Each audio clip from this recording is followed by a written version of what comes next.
രാജമല്ലിയിൽ നിന്നും ചെറുതേനീച്ചകൾ പൂമ്പൊടി ശേഖരിക്കുന്ന ഭാഗമാണ് കാണുന്നത്. അത് ഈ തണ്ടുകളുടെ തുമ്പത്ത് കാണുന്ന ചെറിയ ബോൾ പോലുള്ള ഭാഗമാണ് പൂമ്പൊടി. ഒരു തേൻ വരുന്നത് ഇതിൻ്റെ ഈ സെൻട്രൽ ഭാഗത്ത് കാണുന്ന ഈ ഒരു മൂലത്തിലാണ്. ഇതിനുള്ളിലാണ് തേനുള്ളത്.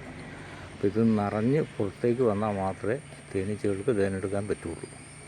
അതുകൊണ്ട് തേനീച്ചകൾക്ക് ഈ തേൻ കിട്ടുന്നില്ല. പക്ഷേ പൂമ്പാറ്റയും ഒക്കെ ധാരാളമായിട്ട് വന്ന് ഇതിൽ നിന്ന് തേനെടുക്കുന്നുണ്ട്. പൂമ്പാറ്റ, ചെറു കിളികൾ ഒക്കെ വന്ന് തേനെടുക്കുന്നതായിട്ട് കാണുന്നുണ്ട്.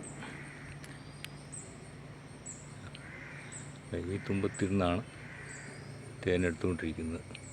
ഇവിടെ ഇതിൻ്റെ തുമ്പത്തിരിക്കുന്നതൊക്കെ ചെറുതേനീച്ചയാണ്.